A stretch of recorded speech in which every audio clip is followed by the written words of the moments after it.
Good day, everybody. This is Jaye Wellness here with you. Thanks for joining in for another edition of the Health Tips and Fun Facts. And today we are going to introduce some more impostor foods.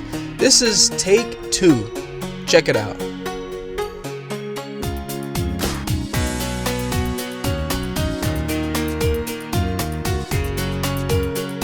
Thank you very much, my pumpkin dancing friend. And that takes us to our first impostor food, the pumpkin. And many of you all recognize the pumpkin very commonly around the fall time when it's used for Halloween. It is carved into many different artwork. And I just want to say that this pumpkin has gotten a reputation by many of being a vegetable. It is actually a fruit and is considered a gourd. A gourd is basically a hard-shelled fruit that comes from plants. So when you peel that pumpkin open and you see those seeds, that tells you that the pumpkin is actually a fruit and not a vegetable.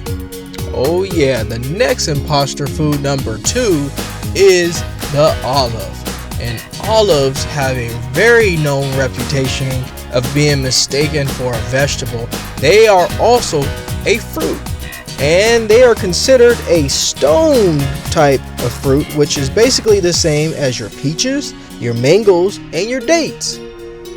You probably see a lot of olives on the shelf and they're in liquid form. That's because olives are made into an oil and used in many different types of dishes around the world. Olive oil is very essential and very, very yummy. So here's a food for thought.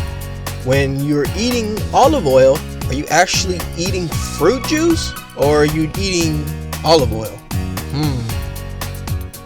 And the last and final imposter food, number 3, is corn, one of my favorites. You'll get often surprised by this one, that corn is definitely considered a fruit and not a vegetable. And I'm going to tell you why. Because oftentimes corn is treated like a grain in agriculture and like a vegetable in the kitchen. But neither of those are true. Those kernels that you see are actually seeds that are used to plant. And that is why it considers corn a fruit, and it's actually considered a dry fruit. So when you go to the movies and you order some popcorn, tell your friends, family, I'm eating my fruit. Actually, that probably won't work, but good try. Alrighty, ladies and gents, that concludes our segment for today. Those imposter foods are quite tricky, and if you're not careful, you'll tell everybody I'm eating fruit and you're actually eating a vegetable, and vice versa. So be very careful and be very in tune to what you're eating and what type of food it is. Regardless, fruits and veggies are extremely good for you, and I consider you to keep on eating them. Well, folks, we're going to continue the imposter foods later down the line because we have more foods to decode and tell you what they are.